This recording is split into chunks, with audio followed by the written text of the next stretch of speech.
Hi there, everybody, and welcome to Season 2 of the Hoosier Racing Tire SCCA Super Tour. After an exciting outing last week in California wine country at Sonoma Raceway, we've decided to stick around the Golden State for a while and head about 3 hours south to Monterey, where we find WeatherTech Raceway Laguna Seca, home of the 2014 National Championship runoffs, and, of course, the world-famous Corkscrew. That turn, known as one of the most challenging in the world, has a 60-foot drop and can easily get the best of drivers all tied up in knots. I'm Greg Ginsburg from the Performance Motorsports Network and Super Tour Radio, and I'd like to welcome national champion autocrosser and voice of the runoffs, Larry McLeod, back to the booth. And of course, unfortunately, we're not going to have JG Pasterjack with us here tonight. I've gotten word that he might have another ducktail to tell us, though, when he returns, Larry.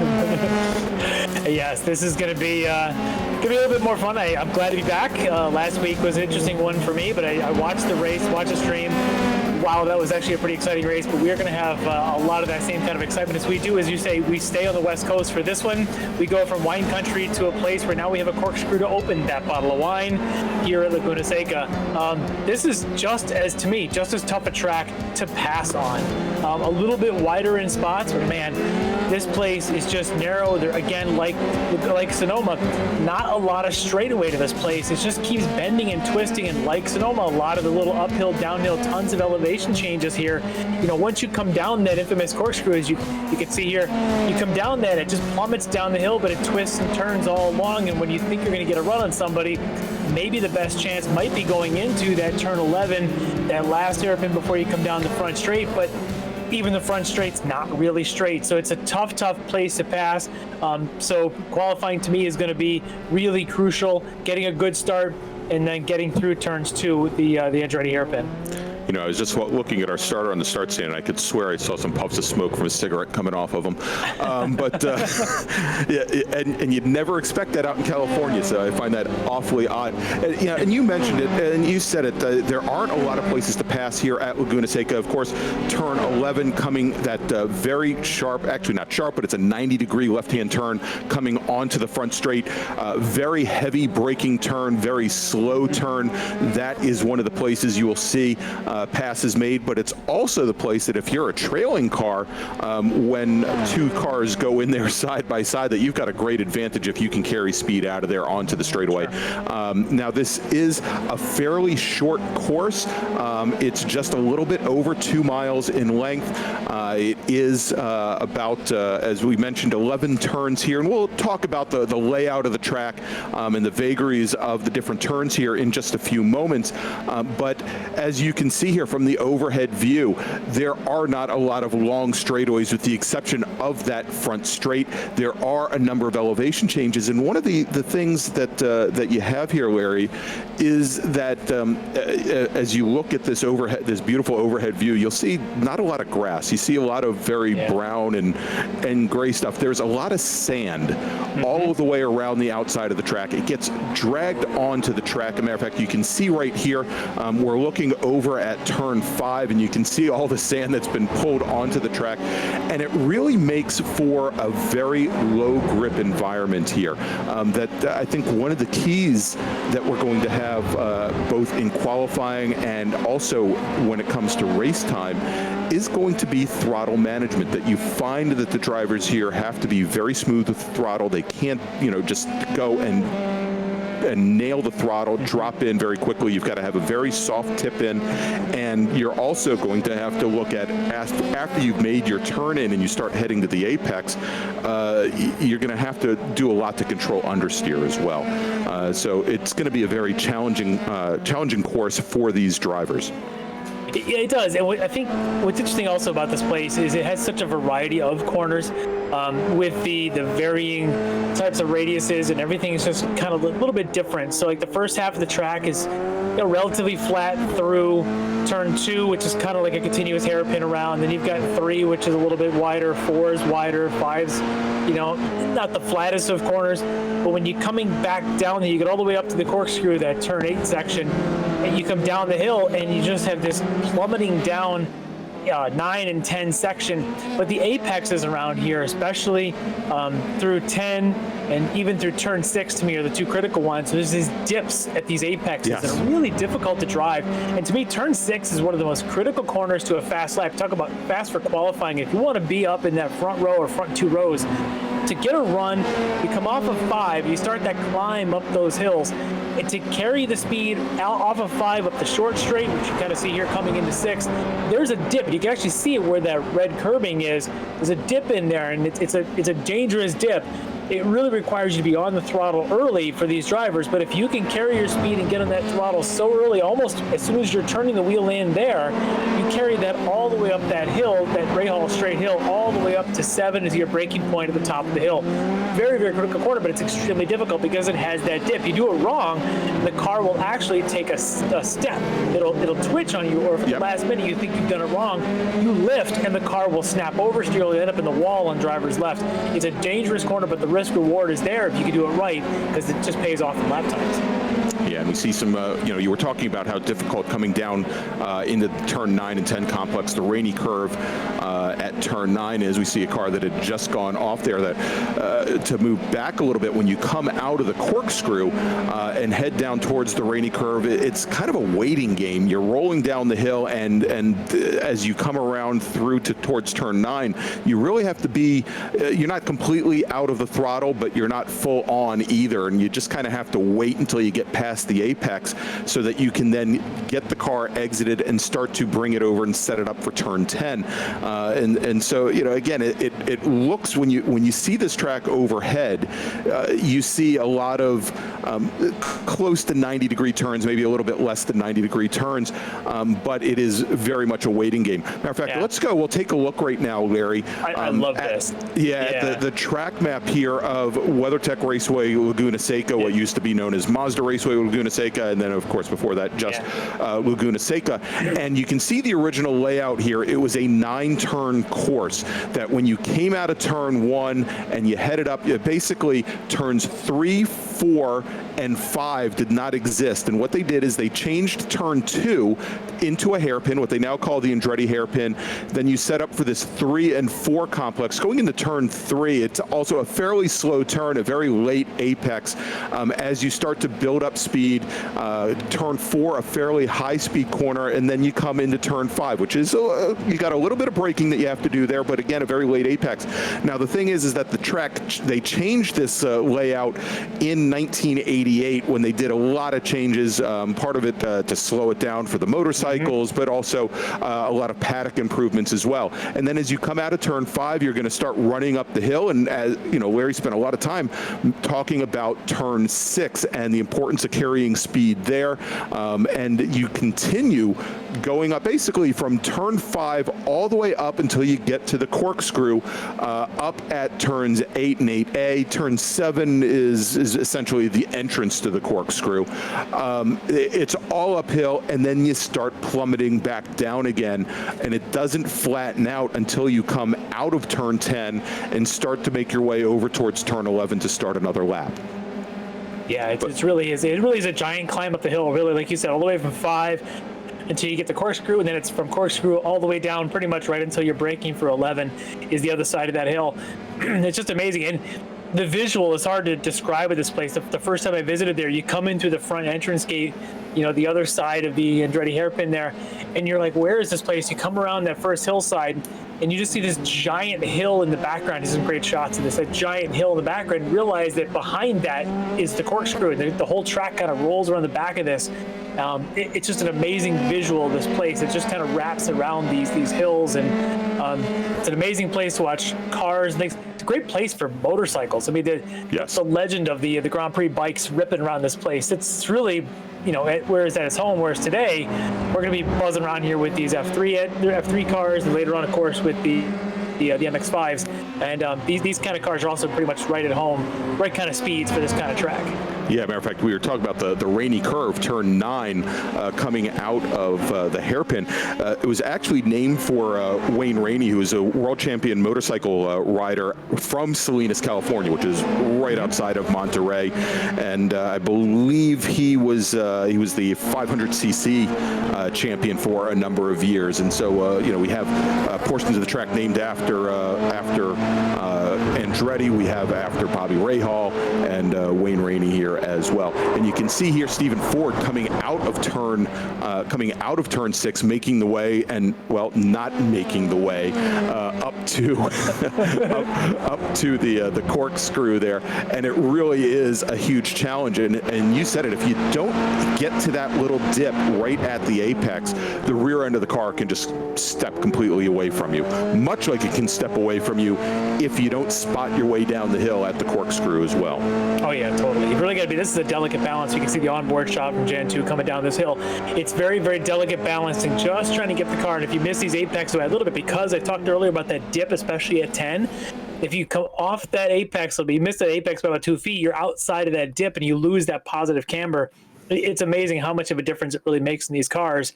And now you're on the outside, and next thing you know, you're fighting yourself with the grass on driver's left, and it really does hurt you quite a bit. There you go. As somebody starts to make his way onto the track for his first qualifying lap, that's Larry's son Jackson. We just completed a 60-minute practice session. We are now going to go into, as you can see on the clock here on the left side of your screen, a 15-minute qualifying session. And during these qualifying sessions, although we're going to be able to see all the cars out on track, each one of the drivers is going to have their own, essentially they're going to have the track to themselves. They won't see other drivers on track, and they're going to have just a few laps. Larry, do you have the number, how many laps they're going to get during qualifying here? I believe it's 4. That's what we've been doing. It's a 4-lap solo qualifying. So if you crash on one of those, you get to restart, but your out lap counts as one of your laps, I think, usually. So it's you want to get out there and get going, because you can see on this, you can see what Jackson's doing is a little bit of weaving, trying to get them heat in those tires. We found that the optimum point of these tires is probably around 5 or 6 laps. And as you mentioned, this is not the longest of tracks.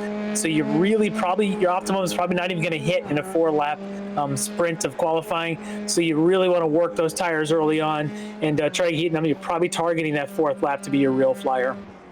All right, so he's making it his way around turn number 11 onto the front straight here. That's not going to help him. And that's not going to be good for Jackson McLeod as he goes around, and he's going to have to start from the pit lane. So essentially, he's now burned off an entire one of his 4 laps.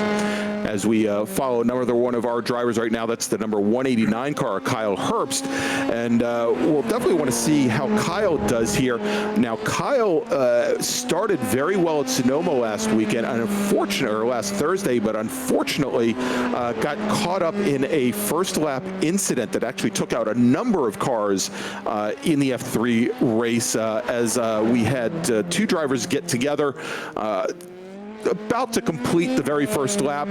One of the cars slid all the way across the infield, right back in front of traffic that had already passed the incident once, and Kyle Herbst got caught up in that. Also, I guess we should mention that last week, Andrew Pilata, who was our winner at Sonoma, he was our very first 2-race winner this season. There's Andrew right now making his way down through the corkscrew in the number 93 Exity car.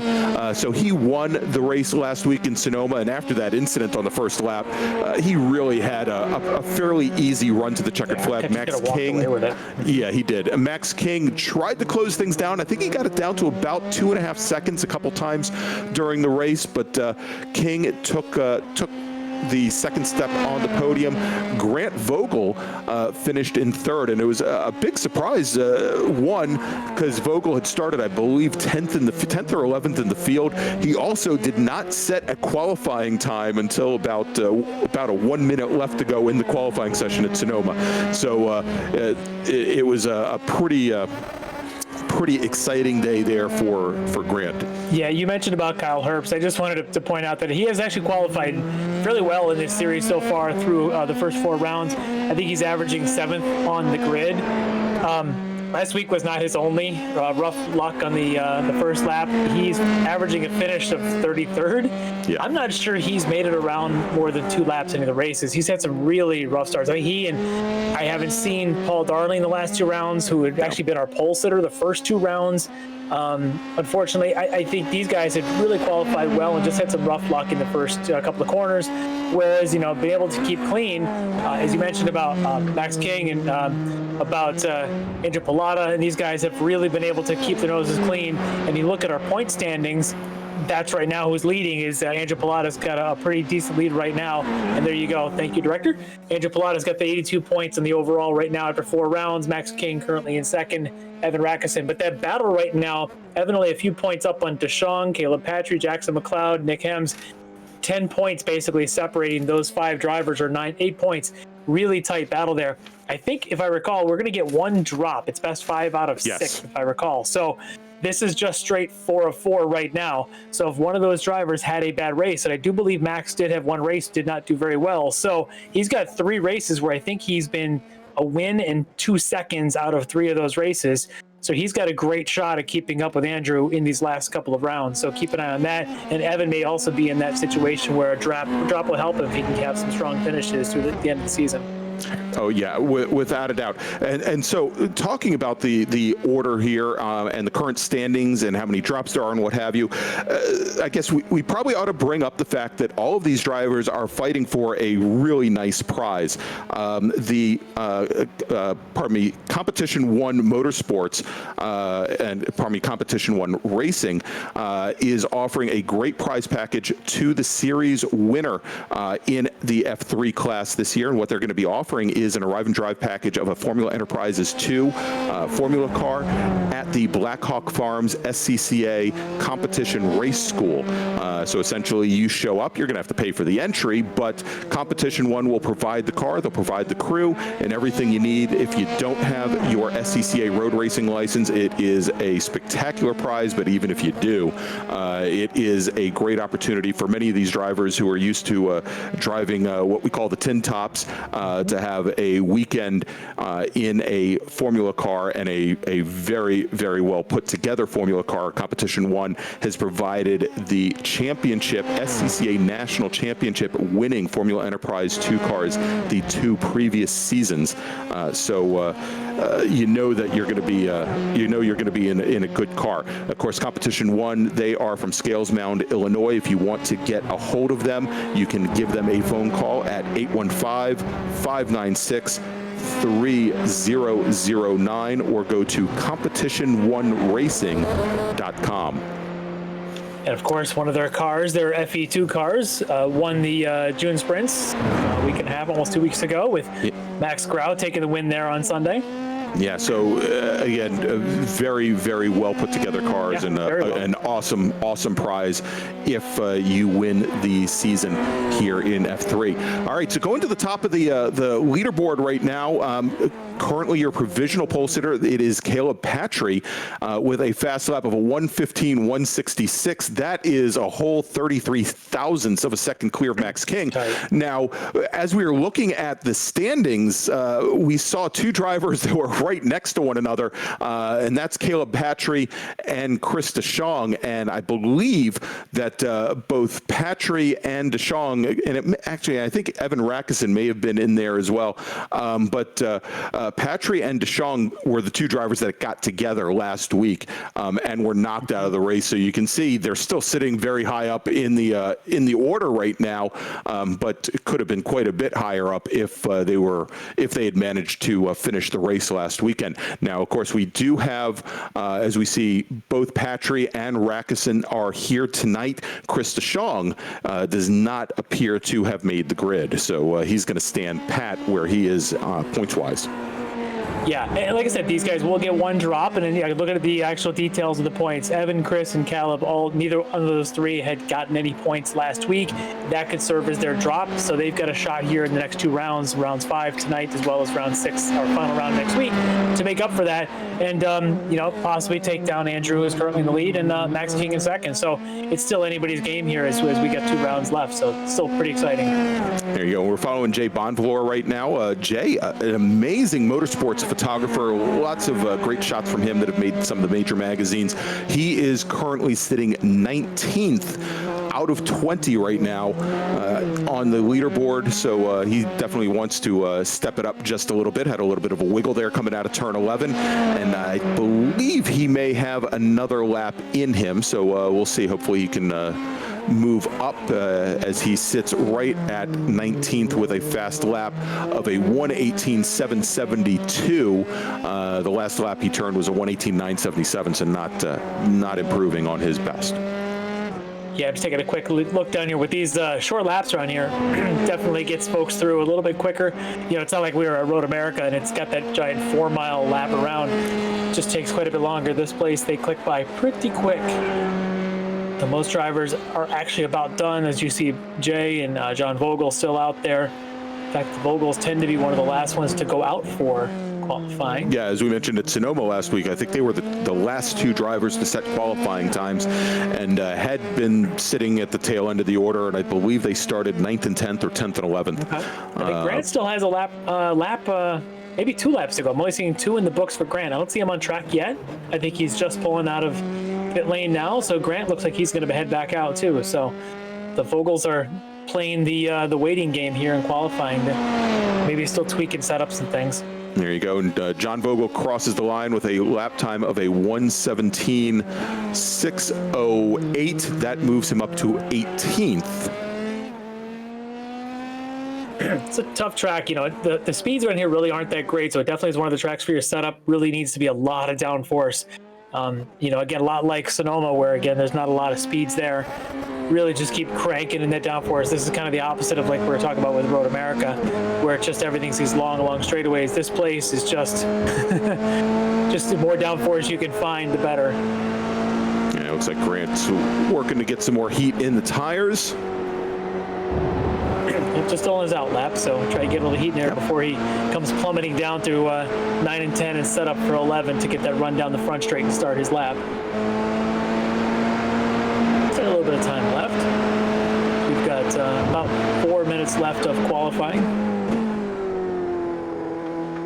If anybody else has any laps left. Yeah, and you can see all the sand that's been brought across just right at the apex of the corkscrew there, and that might well, it didn't impact him on obviously what is a warm-up lap here, but we'll have to see as he goes to set a fast lap if that causes an issue.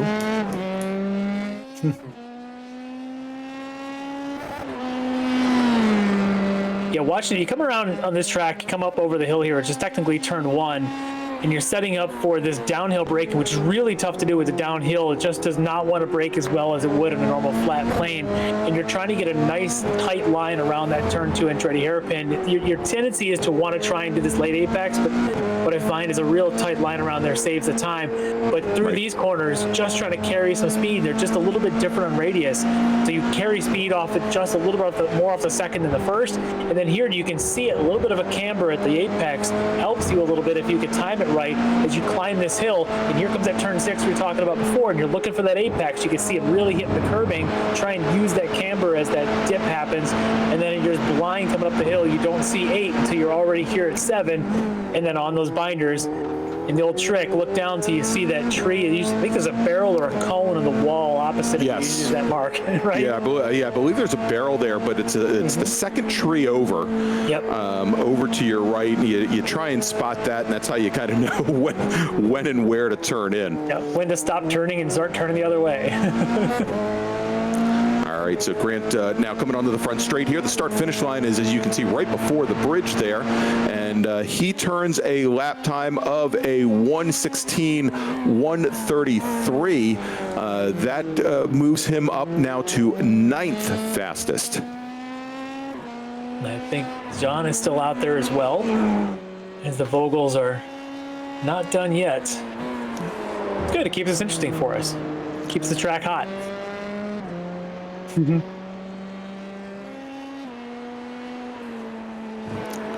All right, so you know, one of the things, Larry, and you were talking a little bit about going into turn one, and actually turn one is before you come down to the Andretti hairpin. Turn two is the hairpin, and how in qualifying you want to keep the car nice and tight and tidy, which is very difficult here. You can see actually the exit of turn one is about halfway up your screen right now, and you see the exit curbing there, and then coming down a little bit further is turn two, which is more or less considered a double apex turn. As you come down, you've got the one apex there, and as you said, because the car is loaded to the outside, it's off camber, you're coming downhill, the tendency is for the car to push wide. As you said, you want to keep things nice and tidy in qualifying because, of course, the more track you can keep from driving over, the shorter distance you run, the more time you would typically pick up. But when you race as well, it's a huge challenge there because turn two is also a very prime passing position that you'll see a lot of drivers try to turn in as late as possible, try to cut underneath other drivers right over there. And so, you have to, it's that different mindset between qualifying and racing, but you always have to be mindful when you go to enter there that you may have one or possibly even two cars trying to come underneath you on the exit of two heading into three. Yeah, there's a defensive line there that you want to really be using, and we'll probably see some of that tonight, whereas you can get a draft underneath that bridge coming over that hill through one and down into two, and you'll see someone take the defensive line really tucking tight and try and hold that tight and try and force the passing of the overtaking car to go around the outside of two, which is really, really hard to do. If they can stay on that outside, now they've got the inside of three, but I don't know how often we're going to see that because the outside there really goes off camber. If there's any kind of dirt, debris out there, it's going to be tough. All right, so as you just saw there, Caleb Patry holds on, manages to take pole position. And as we get all of our drivers gridded up, Patry and King on the front row, let's talk about one of the great sponsors and partners of the SCCA, and that is Sunoco, the official fuel of the SCCA. For 125 years, Sunoco has been fueling victories both on and off the track, and that is why Sunoco is trusted to fuel over 50 series of racing, driving, and winning, including the SCCA National Championship runoffs, SCCA Pro Racing, NHRA, and NASCAR. To find race gas near you, visit www.racegas.com or call Sunoco at 1-800-RACE-GAS.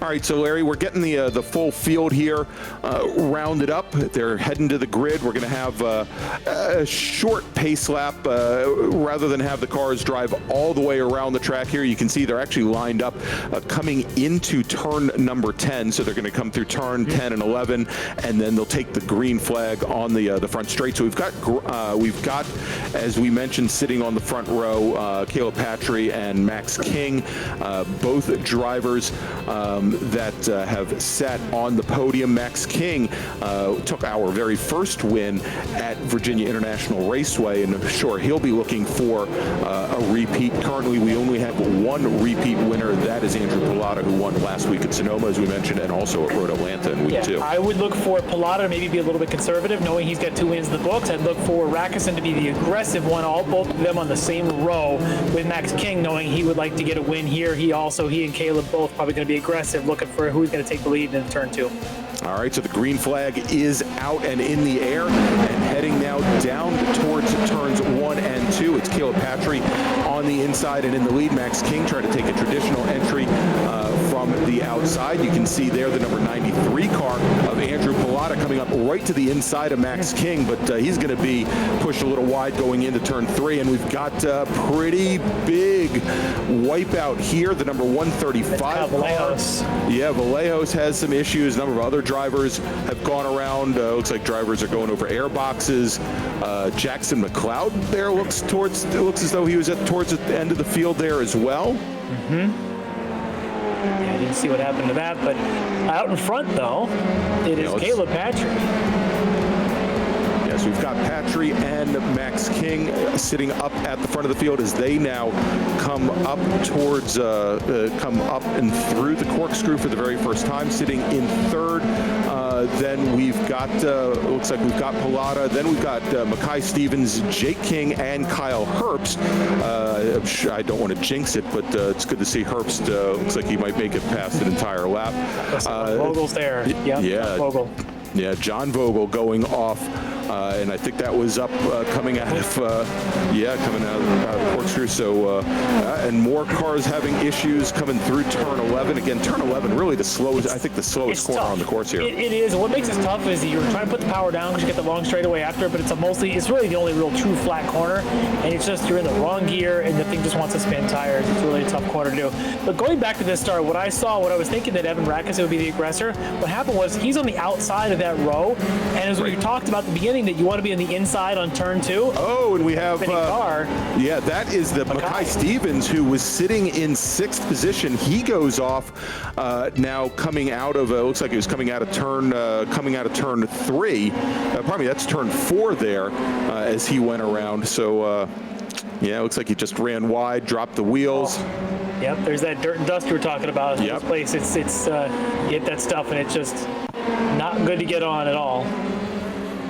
Yeah, it'll grab you and send you around, and it looks like Mackay Pfeiffer. That's the second week in a row I've said that. I'm a big ER fan. What can I say? Mackay Stevens looks like his day now. You can see him sitting on the pit lane. His day's done. All right, yeah, but going back to that start, what I'd seen was Rackes gets caught on the outside. We talked in the opening and talked about the track setup and how difficult it was to pass the outside through 1.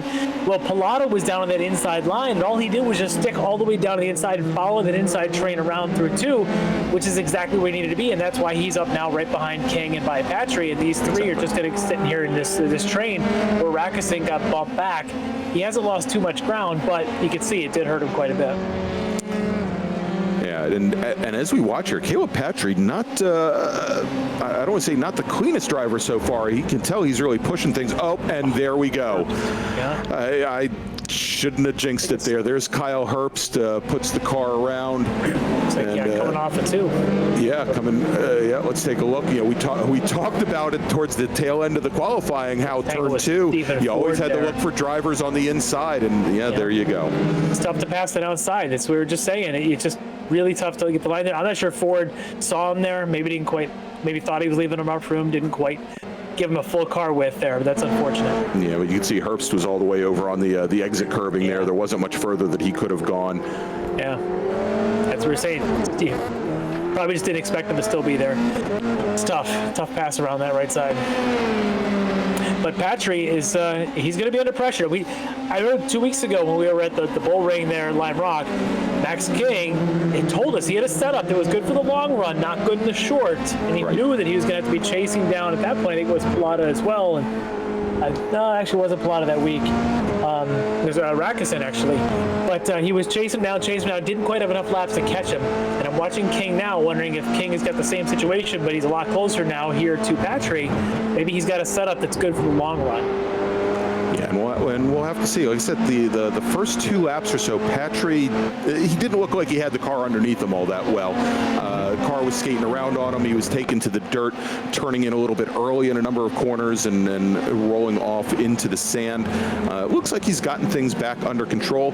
That last time by, though, Max King almost 5/10, almost half a second faster than Caleb Patry. So we'll have to see. It just may be the case that King has the better setup, but it's still very early. Yeah, but we also talked early on about how difficult this place is to pass. You really are looking at if you can get a run down to 2, but then you're forced to go around the outside, or if you can stick on someone's tail and maybe make a run into turn 11.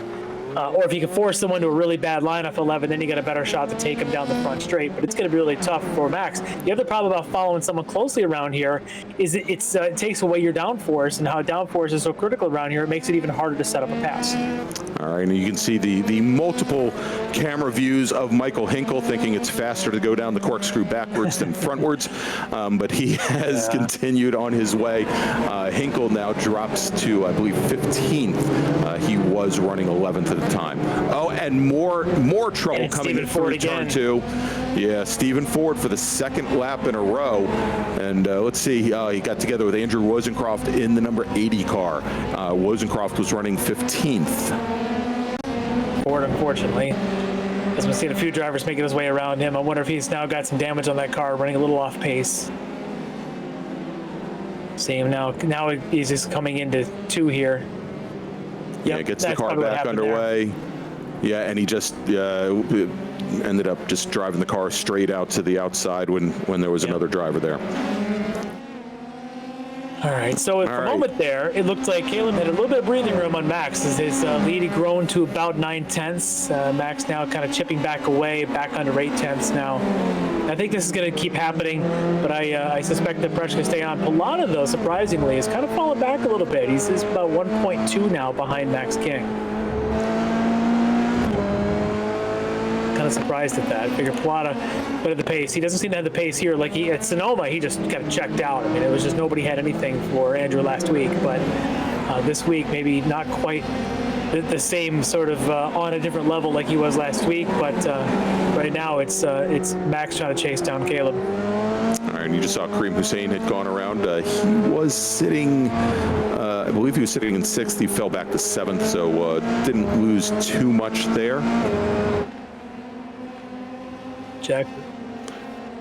Yeah, and this is the battle for 11th with Jackson McLeod sitting in 12th right now, right behind Jay Bonvalor. If you remember, we saw Bonvalor towards the tail end of the qualifying session, and I think he qualified 18th, so he's made up quite a number of positions on the start of this race. Yeah, so yeah, so there you go. Jackson qualified 6th, and Jackson, I think, had some sort of contact in that whole turn 2 melee. We had seen him coming out slowly, so he's trying to work his way through. Jay just settling in. Maybe he's picking up some better pace now after maybe not the qualifying session he wanted. So these two found each other. It's just so tough to pass around here, though.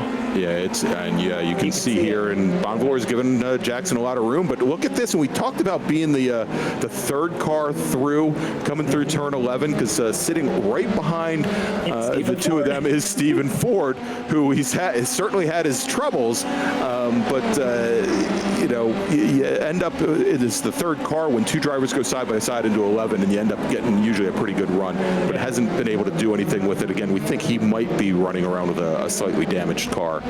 I would have to think so. We've seen him already make contact at least 2 different times. I would kind of figure he's got to have a little bit at least of a bent steering wheel. At least the wheel's not straight on him. That's got to be for sure. But he's certainly winning the camera time tonight. Yeah. Maybe not for all his sponsors will be very happy. And there we go. And looks like Jay Bonvalor now, his day is definitely done. His pieces fall off his car while it's sitting stationary as he gets together with Michael Ford. Let's take another look at it right here as they make the run down towards turn 4, or probably turn 5. Yeah, and I'm not going to assess blame, but it looks like Bonvalor maybe just didn't expect Ford to be sitting there at the apex. All right, so let's jump back up to our leaders, and here is a big change. We talked a little bit about Andrew Pilata falling off of the pace a little bit, but Andrew Pilata is our new second-place runner in F3, so move Max King back to 3rd now. I'm sure there was something that happened that knocked King back just a little bit, and still a few seconds back, but I'd like to say knocking on the door is Max's younger brother, Jake, who's currently running in 4th. And he's just one step off the podium right now in that King Brothers machine. Yeah, so the brothers he's going to be seeing if he can catch up to them, but I did not see what happened to Max to drop that spot. But all right, let's jump back a little bit further. This is the battle for 10th now with Jackson McLeod and David Swig. Jackson's trying to get that run up the hill. It's almost impossible to pass go to corkscrew because you get up there, and if you're alongside somebody, there's just nowhere to go. The corkscrew really is one line. Side by side through there is just kind of always a bad thing. The best to me is just get a good run coming down the hill and maybe have a shot into 11. Yeah, Alex Zanardi passes be damned. It's really yes. a one-line entry through there. And you can see now McLeod making later and later turn-ins to try and undercut Swig. And you can see right there, he carried a lot more speed through turn 11 and just couldn't do anything with it, at least not smoothly, and had to really jump out. But looks like Swig's made it easy for him. Yeah, you've had reference that Zanardi pass. I mean, people have got to go watch that. I'm sure there's YouTube clips all over the place of that pass where he used a little more than pavement to get by. It was an amazing pass. And looks like Stephen Ford's problems continue on, and Unfortunately, it seems like every time Stephen Ford goes around, there's another car involved, which is the most is durable unfortunate. F3 ever. Yeah. Delara is going to be doing research on that chassis to see what do they do to make his that much more durable than everybody else. All right, looks like the number 4 Kareem car, Hussein. Kareem Hussein, it looks like maybe the 4th or 5th time he's gone off as well. Yeah. Yeah, and I think his car had some issues prior to this. Yeah, this time obviously as he went nose first into the wall, and so his day now. His front tires they're not pointing the same direction, so he's got something going on. That right front is pretty well busted up. Maybe if you had Hoosier tires, not Hankook tires. Exactly. All right, so let's jump back here in the battle for the lead right now, going up the hill into turn number 6 and up the Rahal straight. It is still Caleb Patry with a pretty, I don't want to call it a commanding lead, but it's over 1 second right now over Andrew Pilata, but Max King is caught back up to Pilata. I tell you what, though, both Pilata was 2.5 seconds behind Patry, and King was another 2 seconds back. Well, now King and Pilata are both within 1.5 seconds of Patry, so they are gaining, and with 7 minutes, or what are we, about 5.5 laps to go here. Yeah, about 5.5 laps. Yeah, we're going to have a 3-way nose to tail here in about 1.5 laps, the way things are going. So this is by far not decided. This entire podium is anybody's, and if one little slip up, Jake King and Evan Rackison aren't that far back. And here we go, right. Max and Pilata. There's that outside pass attempt we were talking about. And that would set him up for turn 3 as he's sitting over to the inside, and Max King gets it done. Now you could see as they came down the hill into turn 1 where Andrew Pilata was running a very defensive line there. He did not want King to take the inside, perhaps you should have given it to him, because that's the one challenge you have there is you come through turn 2, you come through the Andretti hairpin.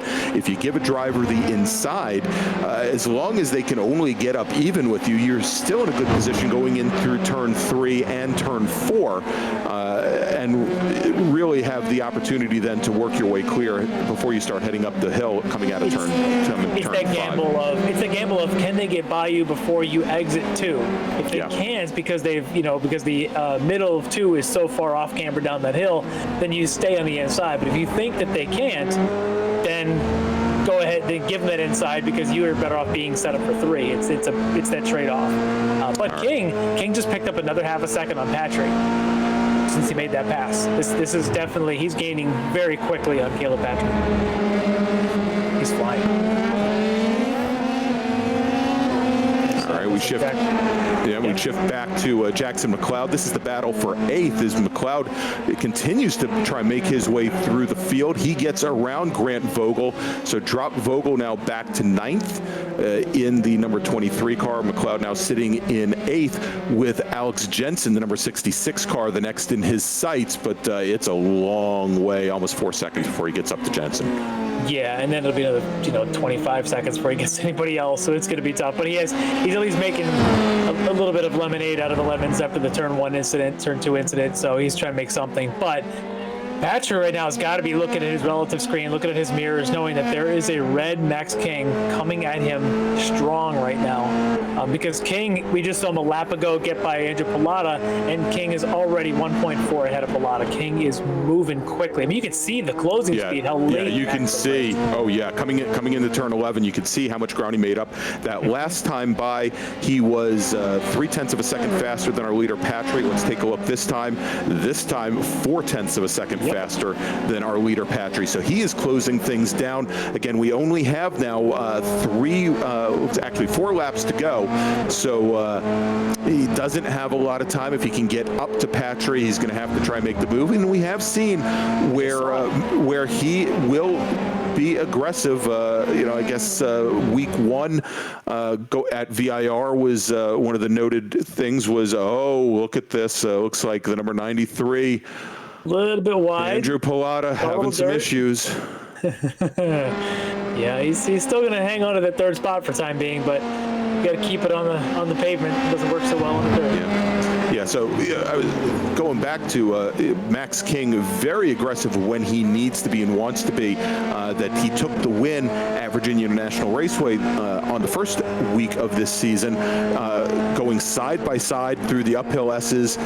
He made it through safely. The driver he was right next to, unfortunately, did not, and I believe that was Darling, if I remember correctly. I think it was, yes. Yeah. So Max. He's got a lot of luck too, but he definitely knows when to be a bit aggressive there, and he is definitely closing things down. That last time by, once again, almost 0.3 of a second faster than Patry. Oh yeah, he's 5/10 back, and now you're deep into draft zone. So now at the end of this lap, he'll be as close as he wants to be. Because when you're this close, the draft will suck you in until you're as comfortable as you want to be trailing. And with essentially 2.5 laps to go, now it's about picking your spot. When can you make the pass? We saw him go around Pilata through the Andretti hairpin at turn 2. I suspect he's comfortable trying to make the pass coming down the hill after 10 before 11. He might even try a pass up the hill if it's the last lap, might even try a pass going up into the corkscrew on the last lap. I don't think he would try it now, but or even next lap. I think it's something he would save for last lap. Save the last lap. Yeah. All right, and he comes down through the rainy curve, runs a little bit wide on exit there, but you can see what he's essentially doing is getting on the throttle a little bit earlier. And here, well, for a moment there, he showed the nose to Caleb Patry going into turn 11, gets back in line and comes out. But you mentioned he's as close as he wants to be. Yeah. He is definitely in the draft right now, where he's been on almost every one of these longer straights. Yeah, here we go. Let's see if he takes the outside move. Trying the up and under a lot later in the brakes. This time Patry defends a little better than Pilata did. Patry was able to I think Pilata was braking too early. I think it's part of the issue. I don't know again if it's set up, he was running less downforce. Patry was able to defend a little better. Patry's doing a good job. If you see that, I don't want to say it's a brake check, but it's a little bit of a disruptive braking technique to keep Max from setting up any kind of a move there. Yep. I don't know if it's on purpose, but whatever it is, it worked. Yeah, and we've seen him and just in 2 corners had to make that move twice, both coming out of 3 and also coming out of 5. Yeah, so I don't suspect he'll make the move here on this lap, but if he can't get it done through Andretti hairpin on this next time by on last lap, turn 2, I do suspect we'll see him be aggressive into the corkscrew. Well, I believe, as we look at the clock here, I believe this next time by is going to be the very last lap. So, there's not a lot of time for him to do it. And what you have to always look for is if you don't get the pass made, do you lose a lot of ground in the attempt, and do you have the car in position to make another try? That time coming out of turn 1, obviously we saw the car get a little loose there. He didn't have the position, so he's going to have to try it again a little bit later. And let's see if he does try to make that run. Did you see that though? How Patry wiggled the car a little bit inside. It wasn't a block. It was a phantom move. It was a bit of a fake, a bit of a head fake, like a basketball move, right? To say I'm going to go in, I'm going to go out, just to hold King back for a moment, and it worked. It worked. Yeah, and you can see how much King's dropped off just a little bit there. Now, again, coming out of turn 3, going into 4, we did see Patry drop 2 wheels. Didn't seem to slow him down all that much. And, now King is just a little bit too far back as they go up into the hairpin. So very limited number of places he's going to have left. But he had to check up once again as they come out of rainy curve down into turn 10. And so there's one more corner left. Here he goes. He's going to stick his nose in if he can. But look at that middle of the track for Patry. It's a long run to the finish, but I don't think it's long enough for what Max needs. Patry's middle of the track. Yep. And there you go, taking the win. It's Caleb Patry. So Patry now wins his first race of season number 2. Max King finishes in second. Andrew Pilata, our winner last week in Sonoma, finishes on the 3rd step of the podium here at WeatherTech Raceway, Laguna Seca. All right, let's take a look here at the battle for 7th as Jackson McLeod continues to make his way back up through the field. He's right behind David Schwartz in the number 13 car. Schwartz, as you can see, gets very defensive going into turn 11 and coming onto the front straight. We'll see if McLeod can carry enough speed. He's making up a little bit of ground there, but not quite a long enough run to get to the checkered flag. So David Schwartz will bring the car home in 6th. I think we may have missed it, but had it here on the pylon. Jake King in the number 9 car finishes 4th. Evan Rackus in 5th. Then we just saw Schwartz and McLeod. Then we've got Alex Jensen, Grant Vogel, David Swig rounding out the top 10. Then Nick Hems, Michael Hinkle, Andrew Wozencroft, the snake-bitten Stephen Ford brings his car home in 14th. Chris Hammond, 15th. Then Kareem Hussein, 16th. Jean Tu, Jay Bonvalor, Kyle Herbst, and Mackay Stevens. Yeah, I'm impressed at that race how two things. One, at the pace that Max showed again, like we just seen in the last couple weeks, especially what we saw at Lime Rock a few weeks ago. He just had so much raw speed, was able to make a couple of passes and get right up there. But I'm really impressed how Caleb was able to take a not blocking, but such a great defensive line that last lap and a half to keep Max behind him in spots to keep disrupting and just to keep Max at bay. I don't know how many more laps he could have kept doing that, but didn't really need to. So we've got Max King with us. I got to ask, Max, so you early in that race, you looked like you were right on Caleb's tail and you dropped back a little bit. In fact, you even got behind Pilata and you had to make your way by. Tough pass of Andrew. Walk me through that a little bit. Yeah, so I think it was the 3rd, 4th lap. I put the left wheel on that one of those red curbs going up onto the back straight, and that put me 4 off. I almost put it right into the wall, so that was pretty sketchy. And I could have got on quicker and stayed in front of Andrew, but I just played it safe and didn't want to wreck the thing getting back on the track. So I drove off like I meant to, and just started hunting down Andrew because I know that points battle is super tight, and I was eventually hunting him down. Got a good run on him. He took the inside. I just chucked it up on the brakes on the outside. Tried to make it stick so I can be on the inside on a right-hander for the next corner, and it wound up working out. So I was really glad I didn't screw that up. But yeah, that was a fantastic pass. We had seen a few other people try that pass tonight. Didn't work out as well. Yours was just spot on. And then it looked like when you finally caught up to Caleb that you had a chance to try that pass, and he was moving around a lot. I'm not sure if I would call it blocking, but he was certainly getting defensive. From your point of view, how much harder was he to pass, than what you had seen from Andrew? He just had a little bit more pace, and I don't think he was really moving around. He was being a clean driver. He was holding his line. He was just trying to get his right line to defend there. But he was a lot harder to pass, and he really put on the burners on the last lap. I couldn't really keep pace, but I eventually caught him in the corkscrew. But I just couldn't do anything with it. He defended really well into the last corner, and it was just good driving on his part. He made less mistakes and had good pace, so he did a real good job. Yeah, all three of you guys had real good pace tonight, so I was impressed. But look, you really needed another one of these strong finishes. This is what your 3rd time now this season, finishing up on the second step of the podium, along with the win you had earlier. So you've got some pretty strong finishes with another race to go. Feeling confident with one round to go? I hope so. I haven't really ran Road America that much, but if I did the calculations right, Andrew is up 1 point on me if you include the one race drop. So I just need to finish ahead of him next week, get the championship, and if I do that, I'll be real happy. So I'd like to hear somebody who's already done the math even before they get on the interview podium. That's awesome. All right, well, good finish tonight. Way to be on the podium, and we're so looking forward to next week. All right, thanks, guys. I'll see you next week. All right, and we've got our winner with us, Caleb Patry. Great win tonight, Caleb. Right from the get-go, you took off into that lead, thought it was comfortable for a while, and suddenly you had that red Max car right behind you. Walk me through those last couple laps as he was pressuring you. It was definitely pretty interesting there. I got a good start at the beginning and got a little bit of a gap, but I could see they weren't really falling away too much. And the second half of the race, the car just got pretty loose, so I was kind of having to pick up the throttle a little bit later to avoid spinning the rear. But yeah, Max kind of caught me there at the end, and the only thing he really could do was defend, and thankfully he couldn't get a run. Yeah, if you just heard him, he was saying you just had, even in the last couple laps, you put in a couple of really good quick laps on him that he just couldn't find a place to poke it in. And from our vantage point, I wouldn't call it blocking, but you were a great defensive line to be able to hold him off. The moves going in on the last lap into turn 2 were just fantastic, though he couldn't pick a line. Things like that were just, to me, textbook stuff. It was really great. So I think this was a win you really needed for points, didn't you?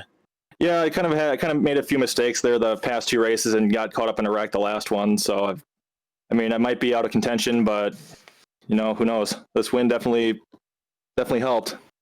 Oh, absolutely. So we got one more race to go, and to be able to get a win under your belt. You've had a second earlier in the year, so one more round. I guess we got Road America next week. So looking forward to seeing you out there. Yeah, can't wait. All right. Well, good job on the win tonight, and we'll see you next week. Thanks, guys. Thanks, Caleb. All right, so before we take a break and get set up for our next race for the Global MX5 Cup race, I want to talk about one of our partners here with the SCCA, and that is Tire Rack. Tire Rack was established over 40 years ago with a product line that fulfills the tire, wheel, suspension, and brake needs of the enthusiasts and their friends for both the track and the road. As the official tire retailer of SCCA and title sponsor of SCCA National Solo Program, Time Trials National Tour, and Time Trials Nationals, TireRack.com, America's leading high-performance tire and wheel source, is able to showcase a broad range of new products in suspension, brakes, and accessories while supporting the grassroots motorsports enthusiasts. For more information, of course, you can head to TireRack.com. All right, so Larry, let's take a couple-minute break here as we get set up for our second and final race of the evening for the Global MX5 Cup race. You are listening to the Hoosier Racing Tire SCCA eSports Super Tour from WeatherTech Raceway, Laguna Seca, and we'll be back in just a few moments. When the finish line calls, we answer. Hit the road with insurance protection from Haggerty. Whether you drive a built racer, sports car, or exotic, and save an average of $264. Get a quote today at Haggerty.com.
right, and we are back on the Hoosier Racing Tire SCCA eSports Super Tour from WeatherTech Raceway, Laguna Seca. I'm Greg Ginsburg with Larry McLeod, and we are getting ready for our next race of the evening. That's the Global MX5 Cup race.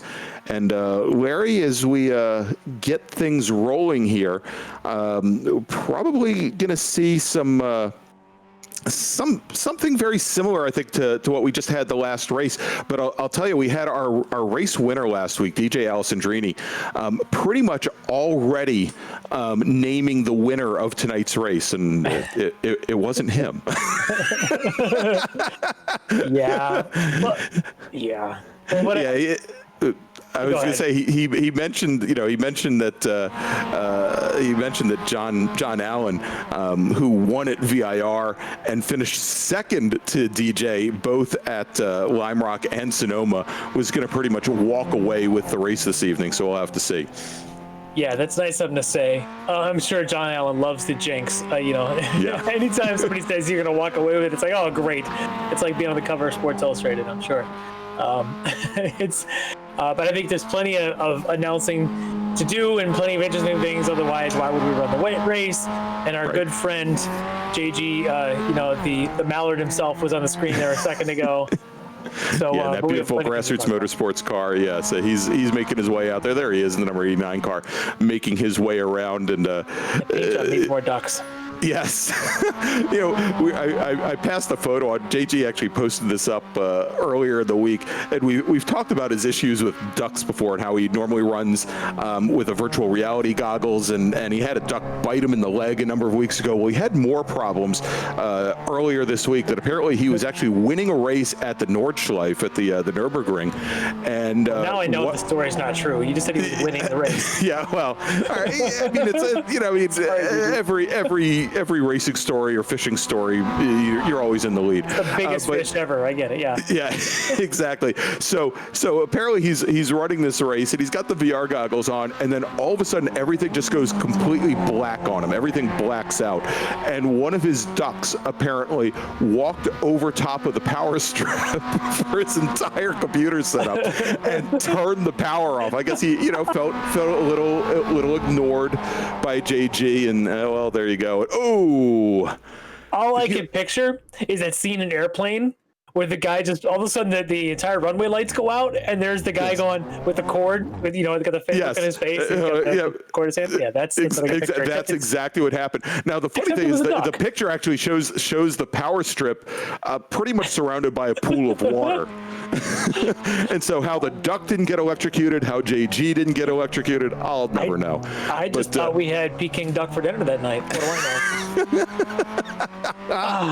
Anyway, I think we have racing to talk about. As we've got 9 minutes left of qualifying now. Yeah, we've got a couple minutes left to qualify. Again, sitting currently as your provisional pole sitter is Celine Roland in the number 87 car. Of course, Celine, Spec Miata driver, and has been driving in the real Global MX5 Cup for a couple of years, and having raced in iRacing door to door with him in a Jetta. I can tell you, he is one tough customer. Either that, or I just really suck at iRacing. Anyway, he's sitting up at the top of the leaderboard right now. Dave Marcus, second fast.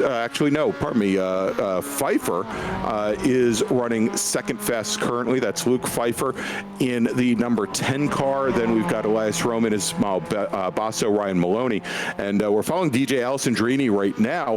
Alessandrini on track. He has not set a lap time yet, so he's getting some heat into his tires. Remember, when all these drivers are on track, even though we see all the different cars out there, these drivers, for all intents and purposes, have the track to themselves. They don't see any of the other drivers. They're just there trying to set a fast lap. They have 4 laps in which to set a fast lap and set the grid for this race. It's like 35 completely identical Laguna Secas, all set up, infinite universes, and each person gets their own. It's kind of cool. There you go. All right, we've got our 2017 SCCA national champion in Spec Miata, Preston Pardis, right now in the East Street Racing number 14 car. Now, just 2 weeks ago at the June Sprints, Pardis won the Saturday race in Spec Miata. His teammate and East Street Racing owner, Jim Drago, the only multi-time national champion in Spec Miata, took the win on Sunday. So we'll see how Preston does. He is not finished on the podium. That was nice of Jim to let him win on Saturday. Yeah. Well, so Jim, if you're listening, you're welcome. Yeah. Well, actually, those two drivers pretty much had the entire field covered, at least in qualifying and on Saturday. Yeah. Much closer. It's a very exciting race on Sunday. If you didn't get a chance to watch those races, you missed out. I was there on site, and it was an amazing race. That top, oh gosh, I don't know, 7 or 8 or 9 on Sunday were just, it was an amazing race to watch. It was basically any one of the top 5 cars could have come away with the win. It was a great battle. There we've got Murphy Nichols that we see on track right now. We were just looking at John Allen, who again, DJ Alessandrini has already anointed as tonight's winner. There he is in the number 101 car. Right now, Allen has not set a fast lap time yet. He did his warm-up lap, and we'll see how things run here as he gets set up and comes down. Yeah, he's coming through turn 6 now. He's going to start heading up the hill. Yeah, these cars are a little bit different than the F3. So the F3s, you want to get that downforce. You want to try carrying that speed. These MX-5s are just kind of that delicate turning, because if you start cranking them too far, the tires start to squeal a little bit. There's a fine line of exactly what slip angle you want. You do want some. You want the tires to talk to you a little bit, but not too much. And again, like the F3s we talked about, there's a tire warming that you want.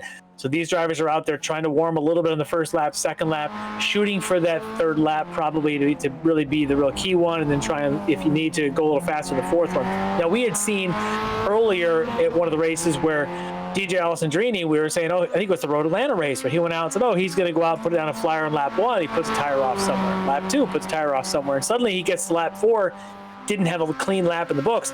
That's the other problem. In a place like this, you can do that, because turns like turn 6, you step a little bit wide and suddenly you got a tire off. If you come over corkscrew, you cut the corner just a little bit, you can start putting tires off. Or even coming out of 3 and you put a tire off, you pick up those little off courses, your laps are negated.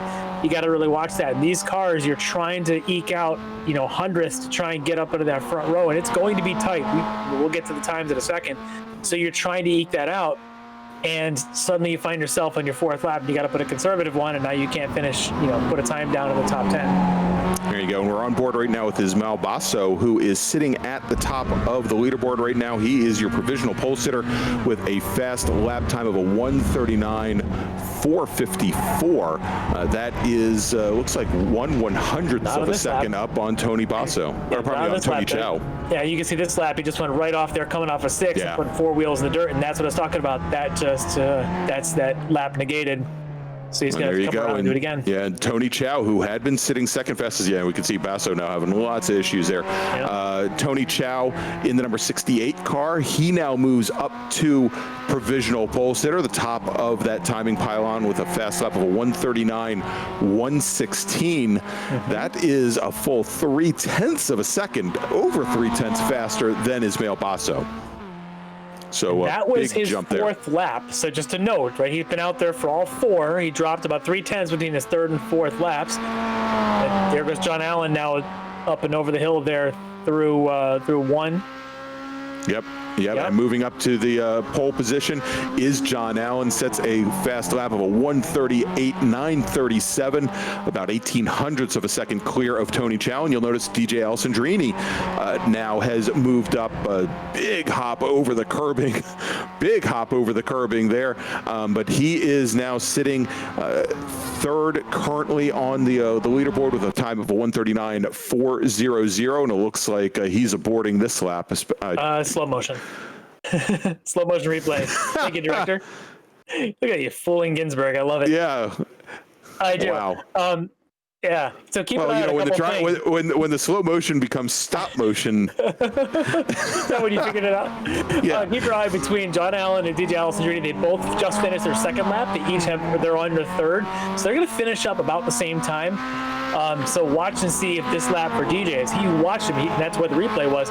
DJ's pushing the limits of that track. As I was saying, he's trying to eke out every last inch on the entries, apexes, and exits to see if he can crack into the 39s and keep up with Allen with 1 lap then to go. It's going to be close. All right, as he comes onto the front straight here, let's take a look at the clock. It doesn't look like he's going to best his previous time. Picks up a couple tenths. Oh, yeah, he does. Yeah, there he goes. Turns a 1:39.200. So that will move him ahead of, well, no, that won't move him ahead of Tony Chow. He's still going to sit in third. I'm looking to see if anybody else has times left. I see Ryan Maloney is done with his laps. Looks like Luke Pfeiffer may still be on track in the number 10. Trevor Ranson, who's sitting in 12th currently. I think Pfeiffer's done, though, as far as his 4 laps. So what you can do is when your 4 laps are done, as long as you haven't crashed, you can just keep turning laps. As soon as you crash, then you're stuck. You can't go back out and take more laps. But you can take a 5th or 6th lap as long as there's time left and you haven't actually crashed the car. All right, looks like Alessandrini runs a little wide coming through turn 5 and heading up the hill. Might have lost a little time there. So John Allen's 3rd lap was a 20 thousandths faster than his 2nd. So that 38.914 is actually a little quicker than was the previous 38.9. Now he's on his 4th lap. I'm watching his lap as he's climbing the hill, as we've got DJ now coming down the hill. And we'll see if DJ can get into the 38s and try and keep up with John Allen. Allen looks good, though.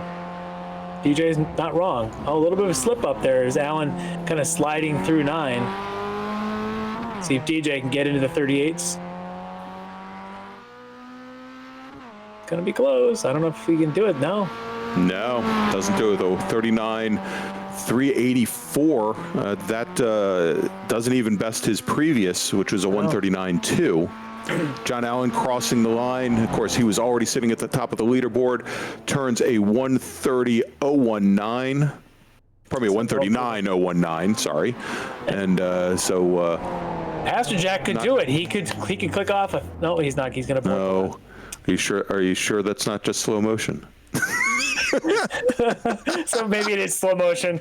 The director totally did it. Sorry, JG. That was just a slow motion replay. You were not stopping on the track. Maybe he's better. I know he has said he doesn't often go back and watch the replays, and maybe he's best to not. Yeah, it might be better for all of us. Tony Chow out there doing a couple laps, I think. Yeah. That must be the duck. I love it. The duck aboard of the lap. So he just laid an egg out there. So real quick before we wind this up, so it looks like John Allen's going to be on pole. So DJ may not have been wrong, at least about the speed that John Allen would have. And alongside him is going to be Tony Chow. Alessandrini and Basso will make up 2nd row.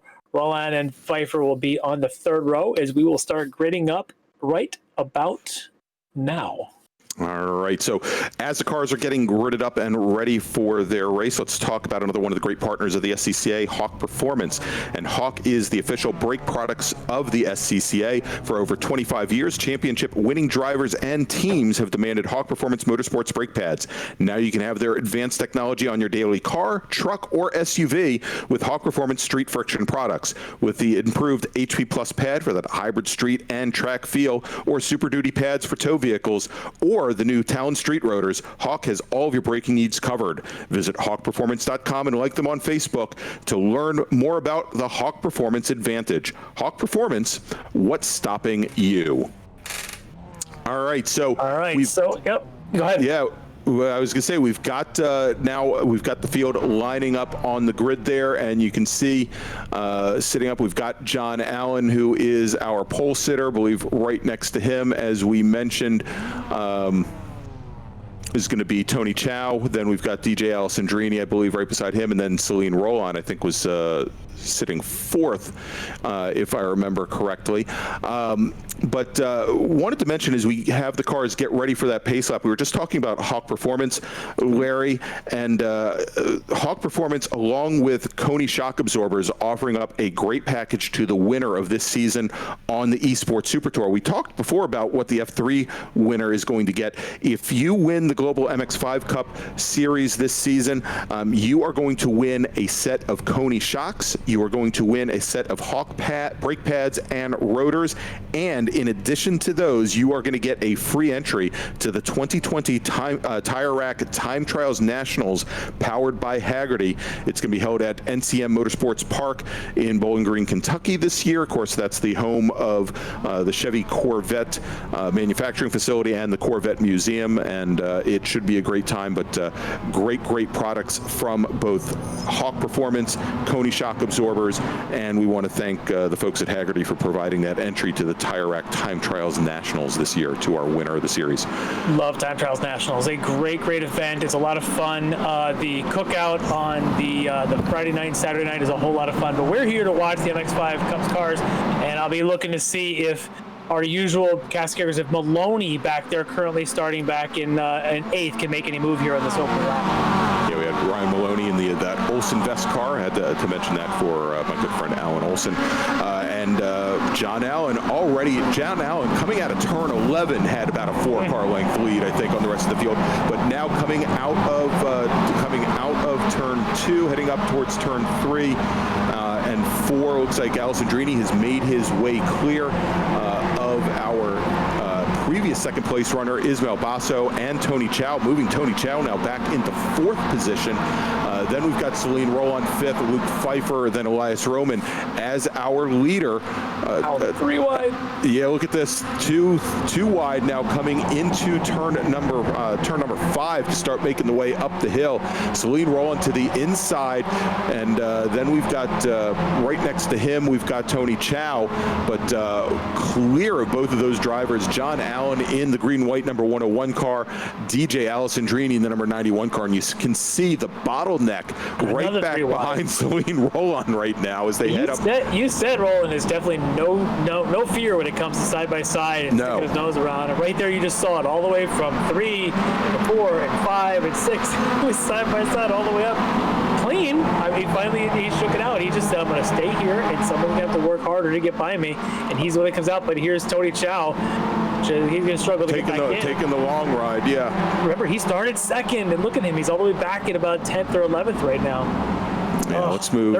Tony Chow now back in 13th position as he comes out of turn 11 for the first time, trying to make up ground, get back to our 2 leaders, John Allen and DJ Alessandrini, who are really starting to separate themselves from the rest of the field. But look at this.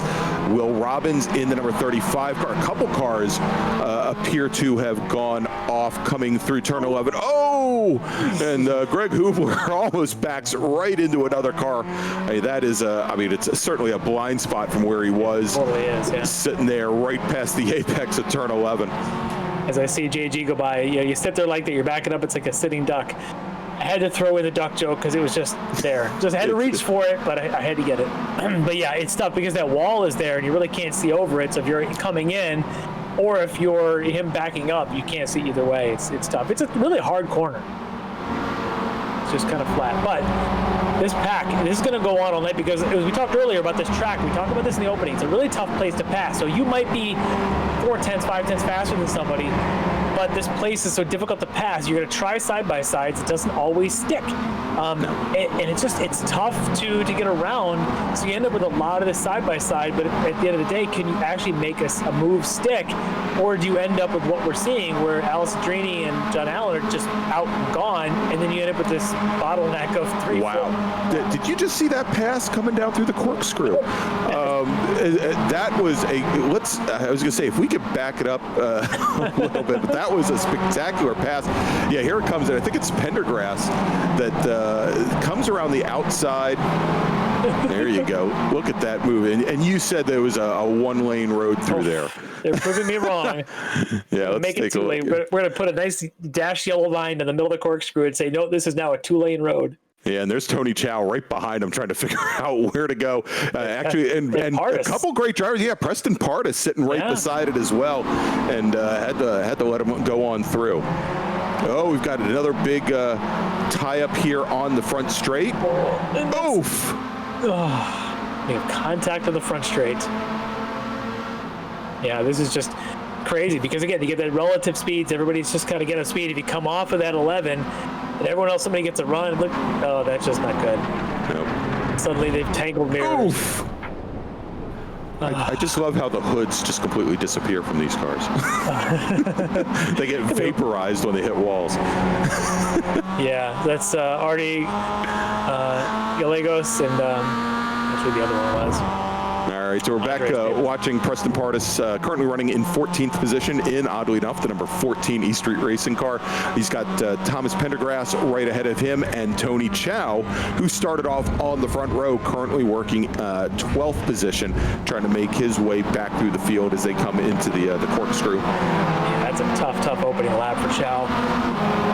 You just did not expect that, just getting shuffled further and further back. But there's one of those things about this track is if all of a sudden you get caught on the wrong side of a corner, like if you get stuck on the outside in 2, somebody bumps you back, 3 guys go on the inside, and you say, okay, finally you recover. Next thing you know, you're on the outside in 6, and you lose 3 more spots. I think that's what happened. Is David Marcus gets himself bumped out. Looks like it's coming off a 10, if I'm not mistaken. I believe that's coming out of 10.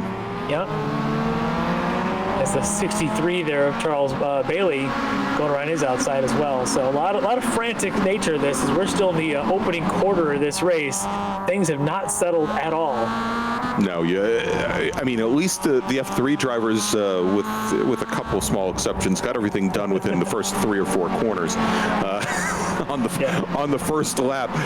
Here we had the drivers pretty much with a very clean first lap for the most part, but definitely not so much afterwards. All right, so let's take a look here as we see our leaders make their way through turn 5 and start to head up the hill. And Celine Roland, he's still hanging in there. Now, that last time by, Roland ran a 1:39.7, and that is almost 3/10 off the pace of DJ Alessandrini. So he's fallen off the pace of our leaders. But maybe Alessandrini had it right, because John Allen almost 4/10 of a second faster than Alessandrini that last time by. Yeah, Allen has put in qualifying laps. He's just flying. Yeah. I mean, 39.0 is his first 2 real flying laps of this track. He's just stretching that lead out. And that's just amazing pace. That's what you got to do out here, is if you want to be able to beat a DJ Alessandrini, you just got to put in these kind of laps, make sure DJ can't stay in your draft. But for the likes of Roland and Pfeiffer and these guys trying to keep up, it's next to impossible at that kind of pace of what Allen's doing right now.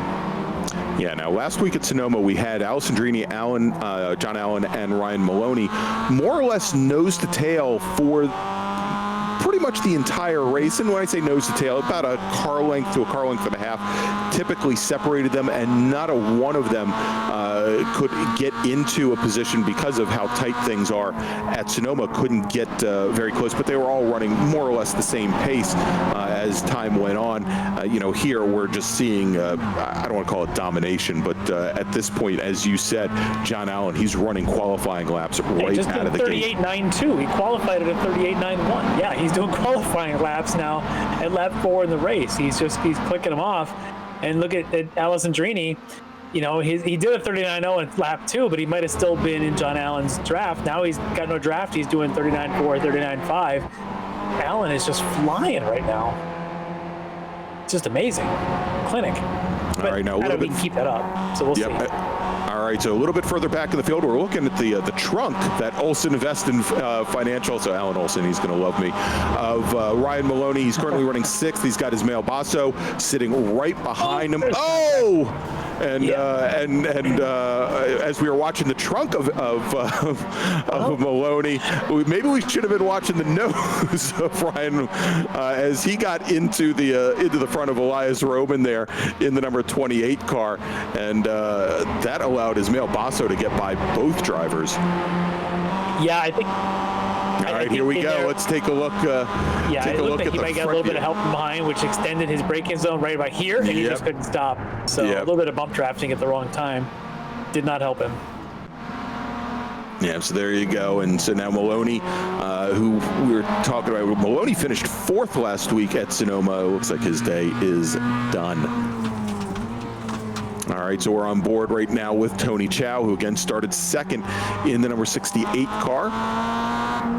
And he has made his way back up to 7th. He's right behind Kevin Sue in the 243. And doesn't look like it's all that far to go till you get to Ismael Basso, who's currently running in 5th. Kevin's going to do all he can to try and hold Tony behind him.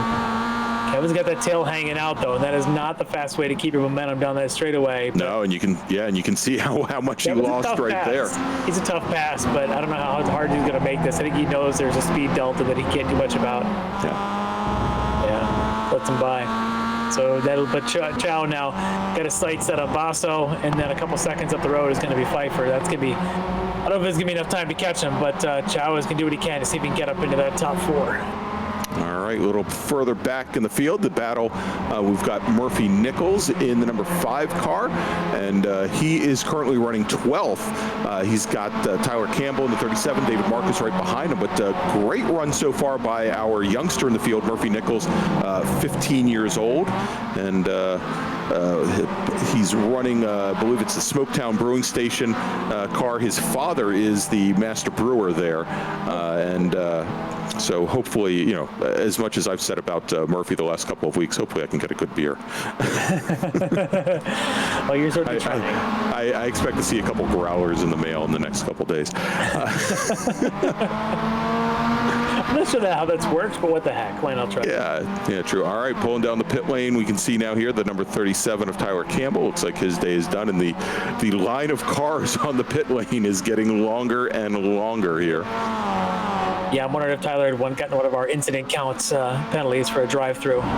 Sometimes that can happen. We are running an incident count limit for drive-through penalties do apply. I think when you get up to somewhere around, I think it's 10 if I recall. May have happened. All right, so we're a little bit over halfway now. We've got just about, looks like about 6 laps to go, 7 complete here. So, and we're following Ismail Basso right now with Tony Chow, still nose to tail. This is the battle for 5th. And again, Tony Chow started 2nd today. Very disastrous first lap. Fell back, what did we say, back to 13th, I believe. So he's trying to make his way back up. And we'll see here. We don't expect the pass going into the corkscrew, but we'll see. Basso gets very defensive regardless. He just wanted to make sure. Yep. But he didn't get a good run for Basso. Not a good run at all coming out of corkscrew, which should give Chow a chance. Trevor Rensone, unfortunately, is having his issues there.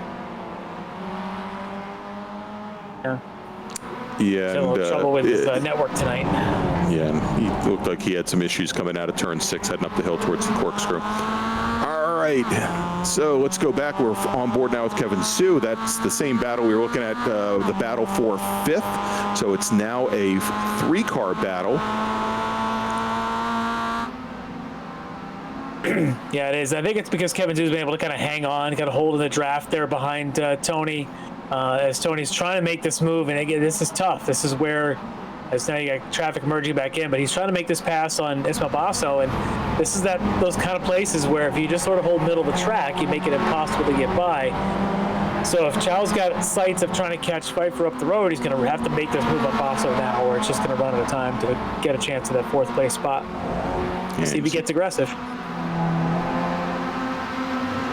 Try. At least trying to put pressure on Basso to see if Basso makes a mistake. Yeah, and that's, kind of where you have to be, because as you mentioned, you move over just a little bit, and it gets very hard to get around. You've got all of these camber turns, like turn 6 here, where, if you try to make a move there, it's going to be very difficult that you kind of fall out of the groove, and it gets very hard, especially with the sandy track. Oh, with a last-minute lunge here, going into the corkscrew. Let's see if he can hold on to it coming down the hill. He got a much better turn into 6th than Basso did. Basso was just a little bit late through his 6th, and that gave a great run for Chow all the way up and really kind of made the pass easy for him to go into corkscrew. It's one of the few times you can make that work. You have to rely on the other guy, and you have to be on his bumper through his 6 to make that work, and he really did, nice and clean. And now it looks like maybe Kevin Sue's got his sights, so maybe trying to get by Basso as well. As our leader continues to just lap and pull away, man, he has just been cruising out there. Yeah, and he's a little bit off of his pace. He's about a second off of his fastest lap, but he is still turning faster laps than DJ Alessandrini. Picked up another 1/10 of a second that last time by. So John Allen in the 101 car continues to stretch things out. The lead now 5 seconds over DJ Alessandrini. You can see here coming into turn 5 how much of a gap he has. And, we'll take a look, but I think Celine Roland, he's kind of holding steady there. He was a little bit off of DJ's pace that last time by, but only by a 10th. Roland's kind of hanging in there tight. He is. He's certainly got a real solid hold right now on that last step of the podium. And he just got to hold on for these next, 4.5 laps to stay there. I just, you and I have been calling races now for the better part of about 2.5 months or so. I don't know that we have seen anybody give a beatdown to DJ Alessandrini quite like this. No. Maybe he called it for a reason. Maybe he's seen Alan running this track and just knows that John that's exactly what he said. And a matter of fact, he said it during his interview after winning the race at Sonoma last week, that this is a course that John Allen knows like the back of his hand, and it's just one that it's not. I don't think it's necessarily that defeatist attitude, but I think he just knew that Allen just has a better feel for this particular track. So really, his only shot this week would have been to try and get him into 2 and maybe just keep it behind him, or stay in his draft. But man, Allen has just put on a clinic at this point. Just amazing. I mean, really, he's at every lap he's run has been in the 39s. And look here, it's real quick. It's Kevin Sue with sitting right behind him, Elias Roman in the 28 car. Roman looked like he might have made a move on him coming into the corkscrew, and now Sue getting very, very twisted up here. Yeah, Sue runs that car a little bit more slip angle than a lot of the folks do, especially through that turn 4 section there. And I think that hurts him through some of the little short straightaways, allows people to really gain on him. But he's still a tough pass. So we'll see if Elias is able to get him like we saw Tony Chow do to Basso going up the hill. It's all about this turn in and getting on that curve, going up through 6. We'll see here. It wasn't quite close enough coming through 6. But I believe the last lap by, he had actually made up quite a bit of ground coming out of the corkscrew through the rainy curve and in the 10. Oh, another driver off. That's the 32 of Sean Hayes. We'll take a quick replay here. And that's Eric Parker in the number 27. Those two drivers get together coming through turn 5. Yep. JG gets around them. Yeah, he ducks by them. So, yeah. Ducks underneath, yeah. All right, now side by side coming down the front straight under the bridge. We've got the 28 car of Elias Roman and the 243 of Kevin Sue. Sue was running 7th, Roman 8th. And as they come into the Andretti hairpin, don't want to call it over yet, but covering very well. We have a new 7th place runner. That's Elias Roman in the number 28 car. So move Sue back to 8th. Yeah, and Sue is, he's like I said, he can be defensive to a point, but if you don't get a run off of those fast corners like 11, you're going to fall victim to getting passed in through 2, which is what Roman was able to do there. But I'm kind of keeping an eye also on Chow. I think he's going to run out of time. Tony is to try and catch up to Pfeiffer up for that 4th spot, as he's got about 4 seconds to do it clear of him. So I don't think that Chow's going to be able to make that move. He's going to be probably just glad he got back at the 5th after that disastrous first lap, considering he started up there on that front row. But this race, honestly, this has been all about John Allen. This has just been a clinic of qualifying laps. You think about it, let's just put this in perspective. The worst lap time that John Allen has had in this race, barring obviously the rolling start from the beginning, was a 39.889. To put this in perspective, if he had qualified at a 39.889, he would have qualified 6th.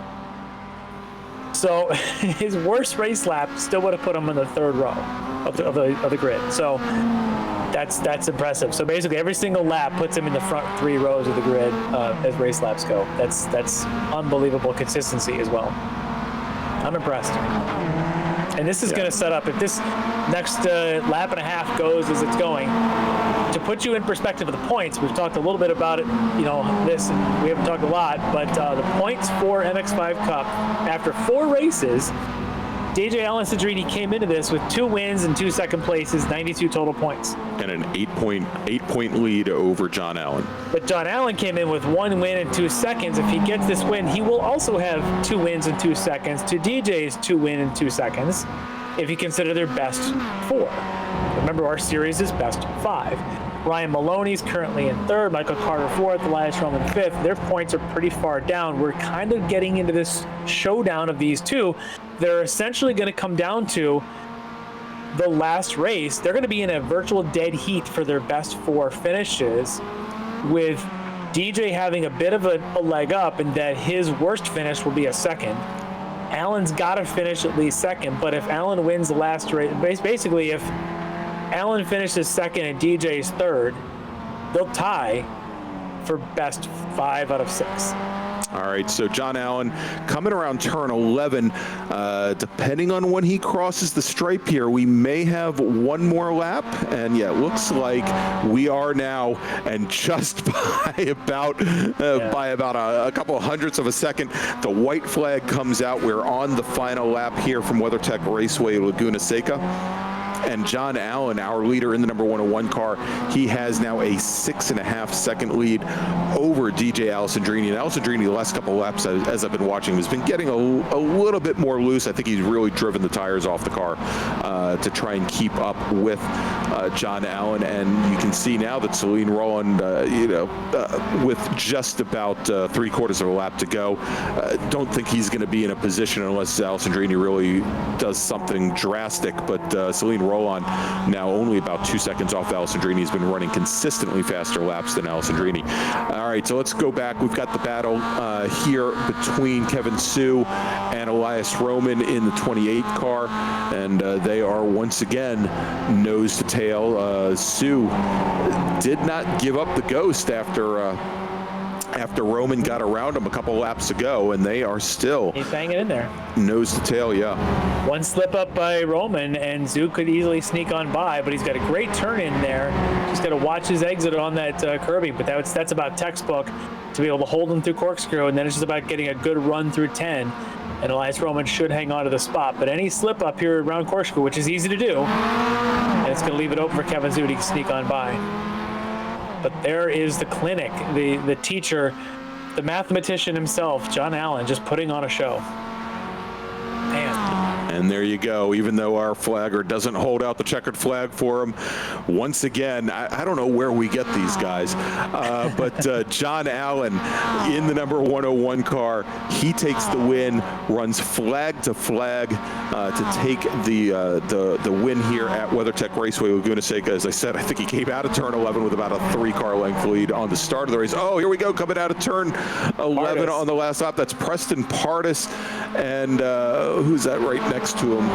And Tom Pendergrass. That was the battle for 9th, as Pendergrass got very loose on the last turn, but manages to hold off Pardis. Let's take a look at it again. So as they come down through 10, Pardis looks like he's going to be on the outside and maybe have a shot of holding Pendergrass on the inside and getting a better run from the outside line. But kind of runs out of real estate, does Preston. Yep.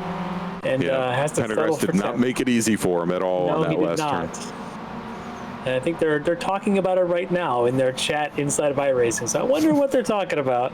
But what a clinic by John Allen, setting up a showdown of showdowns in the week 6 coming up next week, with DJ finishing 2nd here, a very distant 7 seconds clear, and Celine Rowland there on the last step of the podium in 3rd. And a good run for Celine Rowland there. One of his best finishes, I think, so far in our 5-week season. Yeah, I was going to say, it's probably the best finish that we've seen from him in quite some time. I think probably the best race that we saw from him prior to this was last season at Watkins Glen, where he was also shown to be very, very aggressive. And it was great to see him as he made that pass going down into turn 2 and stuck side by side with, it wasn't Chow at that point. I think it was Maloney. That everything got bottled up back behind him, and that pretty much gave him an easy run. If he'd just had the pace to get up closer to Alessandrini. Might have been a good battle there. But Luke Pfeiffer finishes one step off the podium in fourth. Then Tony Chow, after that disastrous first lap, fell all the way back to 13th position, works his way back up to fifth. Ismail Basso finishes sixth. Elias Roman seventh. Kevin Sue in the 243 car finishes eighth. Tom Pendergrass ninth. And Preston Pardis rounds out the top 10. And you can see here the rest of the finishers, Marcus Bailey and on back, but there we go. I'm causing the Kyle heart palpitations back there with scrolling through this thing. But there's the rest of the field. But great battles.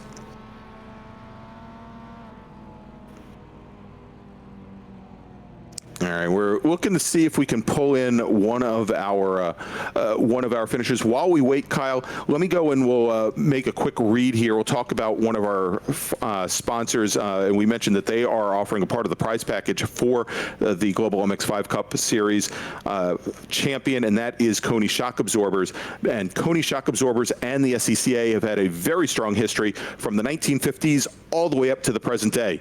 Koni adjustable shocks and struts have for decades been a cornerstone and often starting point for performance, suspension, refinement, and tuning. From being the maker of the industry's first adjustable shock absorber to today's patented FSD street shocks, Koni has long demonstrated product improvement means product innovation. For more information regarding Koni products and activities, go to www.koni-na.com, or you can visit them on social media on Facebook at Koni Shock Absorbers and Instagram at Koni Shocks.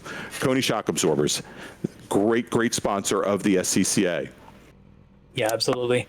So glad to have them on board, and the prize package is going to be just really neat to be able to hand out to somebody. And right now it is completely undecided, so it's going to be exciting next round as we go into the final round of our 6-week season next week.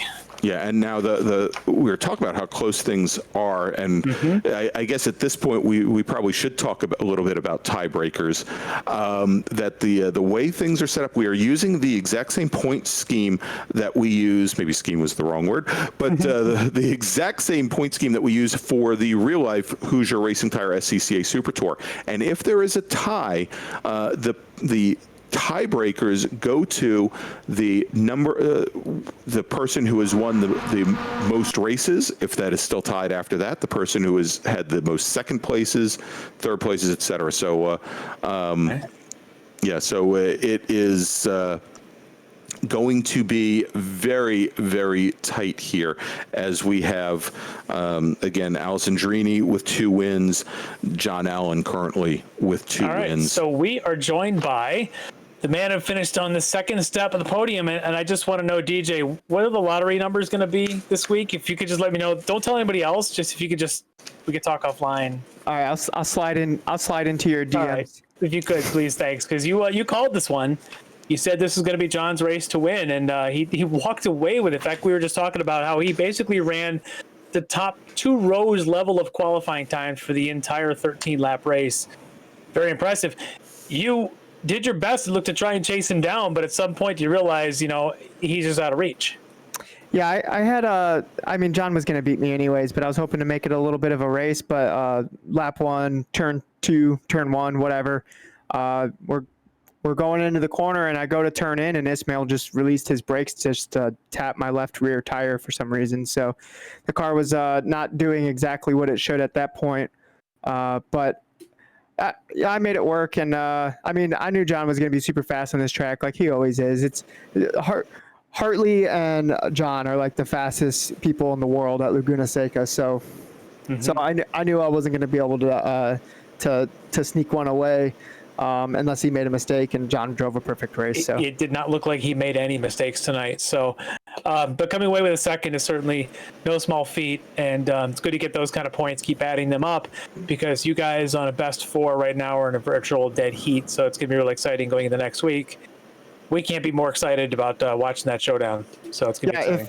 If somebody wins besides me and John next time, and John gets second, will be a tie, a complete tie, and I don't know what it goes down to. I was trying to get the admins to say what's the tiebreaker after equal amount of first and equal amount of seconds. We were just talking about that. I believe it comes down to like basically your next best finish. It's who's got the most wins, who's got the most seconds, who's got the most thirds kind of thing, I think. Right.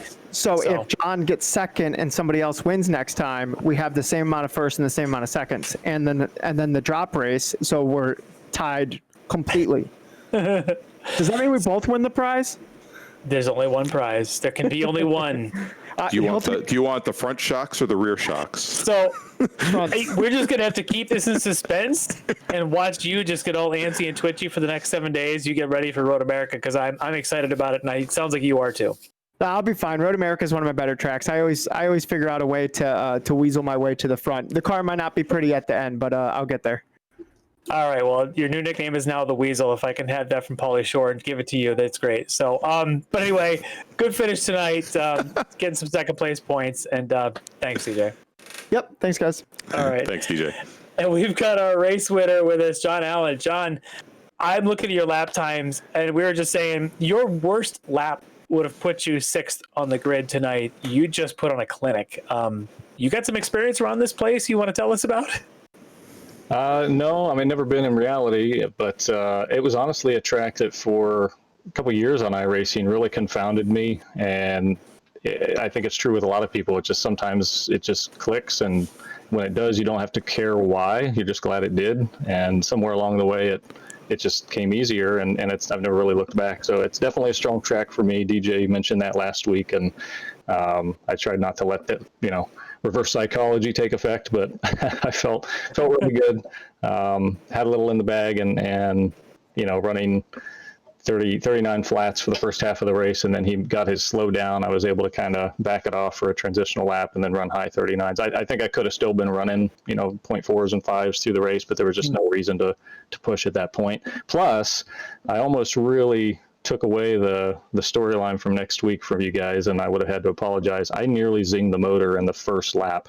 I was being real careful through corkscrew, trying not to get that infamous slowdown, and going into the final turn, just a brain fart. I went from 4th to 2nd. I never bothered with 3rd braking zone on the final turn, and I was certain I was going to hear the pop and look at the smoke in the rearview mirror. I got very lucky. So that was the other reason I backed it down for the second half. Once I had that comfortable gap, I did not want to be shifting high in the RPMs at all. Mazda robust reliability of those motors thankfully pays off and gets you through the entire race. So, but yeah, that was good. Little luck on your side always helps, but having the skill to be able to put down those kind of lap times, that's impressive. I wish I could run those kind of lap times around here even once, let alone 13 straight times. So impressive. And as you alluded to, the showdown coming next week at Road America, we're all expecting basically who gets the lead coming out of Canada Corner on the last lap is probably the one that's going to win this thing. But who knows? It's going to be a pretty exciting showdown. I suspect you and DJ will be practicing. Are you guys going to practice together, or just practice separately for the next week? There'll probably be a little bit of both, honestly. I mean, we're good enough friends that I think it'll be fun to practice a little bit. But even in those, I can imagine we'll be holding a little bit back, if not on speed, on strategy, because speed's less of a factor at Road America. It's such a draft track, so it's going to have a lot more effect to know, how far can you draft from out of the last corner per se. And these cars, if they mimic real life, I mean, you've seen. Footage that I think the Real Series brags about. Someone came out of 5th. I think Patrick Gallagher came out of 5th and won out of the final turn with like a super draft. So anything can happen, and I think it's going to keep more people in the front pack. So that's going to add to the puckery nature of things. Guys who want to get that win on the board, but obviously don't want to interfere with maybe the final results. It's going to be really interesting. Yeah, I suspect it will, and I can't wait. It's going to be pretty exciting, and I kind of wish it would start now, but we're gonna sit there, let the tension build for a week, and we could use the break. Sorry. Yeah, let you guys get your practice in. But great win tonight, the win you needed, the win you got. Congratulations. Thanks a lot, guys. See you next week. Thanks. All right, and that's John Allen, our winner tonight in the Global Amex 5 Cup race. And Larry, once again, another evening of great racing. And as you mentioned, our racing next week goes to Road America, beautiful Elkhart Lake, Wisconsin, or the virtual Elkhart Lake, Wisconsin, to wrap up season 2 of the Hoosier SCCA eSports Super Tour. But before we wrap up for the night, I wanted to mention, because of course, as you know, you were at Pro Solo last weekend in Oscoda. We've got a lot of real-life SCCA on-track events happening and starting back up right now. And real quick, we'll talk about the Time Trials program and Time Trials Nationals program. Of course, we talked about the Global MX5 Cup winner getting a free entry to the Time Trials National Championship at NCM Motorsports Park. But if you go to timetrials.scca.com, you can find out a lot more about the Time Trials program, all the different events around the country, and we have two very important events that are coming up. July 4th weekend, both July 3rd and July 4th, we're going to be at Thompson Speedway Motorsports Park in Thompson, Connecticut. And Larry, what's so special about this event is it is the 75th anniversary of the very first SCCA Road Rally event, which took place at the original Thompson Speedway. So it is the SCCA, the Sports Car Club of America, returning to its roots in beautiful Thompson, Connecticut. There is still time for you to sign up for that event. And for those of you that are in the Midwest and maybe a little bit closer to Larry's neck of the woods, July 18th and 19th at Gingerman Raceway in South Haven, Michigan, we have another Time Trials National Tour event as well. You are going to be out there. I think I'm going to go out there. I don't know if I'm going to enter, but I'm going to go out there and watch. I'm going to hang out. I got some friends that are entering that one. It's a great track, great facility. Definitely going to hang out with those guys. That's a lot of fun. Yeah, and it's a great opportunity. The Time Trials events, we have classes for all different types of cars, from hopped up speedsters to your true grocery getters. You name it, there is a place for your car. So go to timetrials.scca.com, find out more about the Time Trials program, and come out to an event soon. All right, so once again, next week we wrap up season 2 at the home of the 2020 National Championship runoffs. That is the Virtual Road America in Elkhart Lake, Wisconsin. Thank you for listening tonight. Larry, thank you for joining me once again. And I'll see you in a couple of days. We're actually going to do that one, I think, together in the same location. Yes, exactly. Yeah, we may actually be sitting side by side, not socially distanced. Well, maybe we will be 6 feet apart. Can you put a mask on? Or just a bag, something? I typically go through life with a bag over my head. Anyhow, voice for radio, face for TV, or maybe the face for radio, voice for TV, something like that. Anyway, yeah. Anyway, can we edit this part out? Anyway, so. Yeah, didn't think so. So thanks for listening. I'm Greg Ginsburg with Larry McLeod. We'll be back with you next week for the last step on the Hoosier Racing Tire SCCA eSports Super Tour. We'll see you then.